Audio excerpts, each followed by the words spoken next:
पास आए हो तो मैं तुम्हें परमात्मा नहीं देना चाहता, मैं तुम्हें जीवन देना चाहता हूं।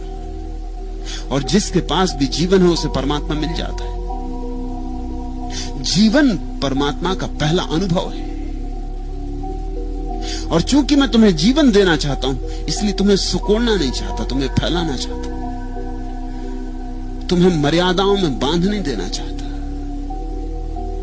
तुम्हें अनुशासन के नाम पर गुलाम नहीं बनाना चाहता हूं,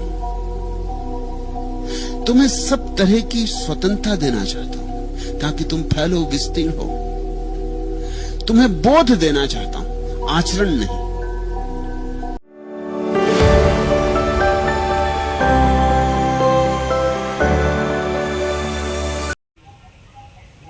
साथियों नमस्कार। पूरी दुनिया में ओशो को जानने वाले, मानने वाले और उन्हें पसंद करने वाले लोगों की तादाद बहुत ज़्यादा है। हमने ओशो ट्रेल के रूप में एक आध्यात्मिक पर्यटन का अलग ही प्रयोग जबलपुर में शुरू किया है।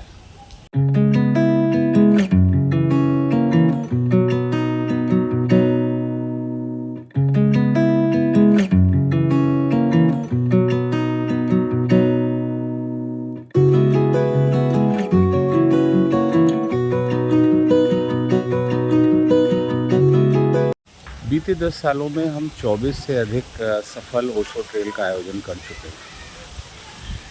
इस ओशो ट्रेल में हम यूँ समझ लीजिए कि जिस तरह से आप कभी दिल्ली स्टेशन उतरते हैं तो एक दिल्ली दर्शन के लिए एक बस खड़ी होती है, तो ये बिल्कुल उसी तरह की अवधारणा है। जबलपुर स्मार्ट सिटी के साथ ओशो की देशना पर आधारित Vivekananda wisdom international public school, जहाँ पे ध्यान को भी पाठ्यक्रम में सम्मिलित किया गया है, उसकी संयोजकत्व में, उसके कोऑर्डिनेशन में ये ओशो ट्रेल आयोजित की जाती है।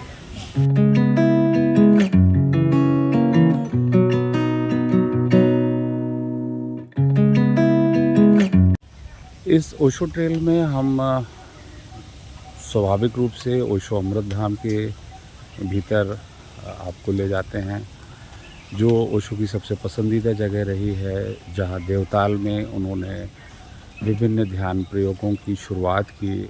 और आप जानते ही हैं कि 27 साल आचार्य रजनीश की कर्मभूमि जबलपुर रही है। तो सबसे ज़्यादा ध्यान पर जो उन्होंने कार्य शुरुआती दिनों में और फिर बाद में भी किया, उसे जानने और समझने के लिए ओशो अमृत धाम आना बहुत आवश्यक है। यहाँ पर वो शिला है जहाँ पर ओशो ध्यान किया करते थे। बहुत ही सुंदर आश्रम यहाँ पर बना हुआ है। स्वामी अनादि अनंत इसके संचालक है। तो यहाँ पर हम लोग ले जाते हैं। इसके बाद जिन जिन जगहों से ओशो का संबंध रहा है, जैसे योगेश सदन, जहाँ पर वो किराए के मकान में रहा करते थे, तो नेपियर टाउन में वो जो मकान है, आज भी आप ओशो की ऊर्जा को वहाँ पर अनुभव कर सकते हैं। और मकान मालिक जो हैं उन्होंने अभी भी उस जगह को मूलतः संरक्षित रखा हुआ है।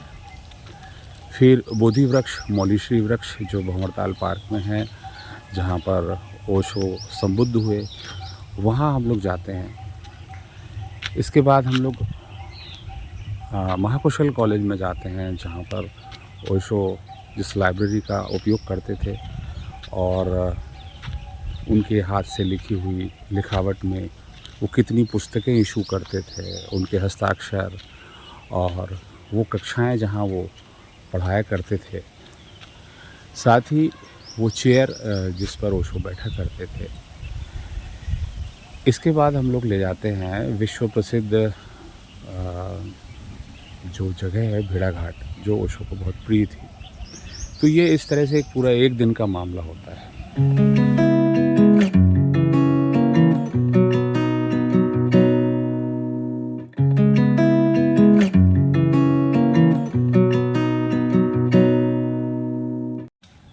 उत्तर प्रदेश में जिस तरह से बुद्धा सर्किट चलता है, हमारी योजना ओशो ट्रेल को व्यापक करने की भी है। It's basically on the demand basis, यदि कोई साथी मित्र ऐसा चाहते हैं कि जबलपुर के साथ इसमें गढ़वाड़ा को, कुचवाड़ा को भी क्लब किया जाए, इसका भी काम्बो किया जाए, तो वो भी संभव है।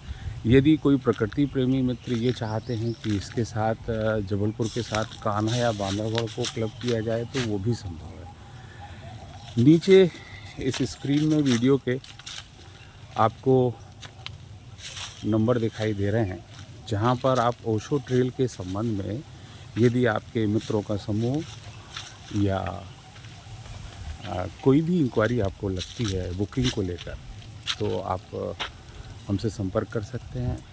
ओशो ट्रेल के नाम से एक फेसबुक पेज भी है, उसका भी लिंक यहाँ वीडियो में नीचे दिया जा रहा है। तो यदि आप प्रकृति प्रेमी हैं, शांति की खोज में हैं और सबसे बड़ी बात खुद की खोज में हैं, या फिर आप सिर्फ एक आध्यात्मिक पर्यटन के में उत्सुकता रखने वाले व्यक्ति हैं, तो हम आपका जबलपुर में स्वागत करते हैं।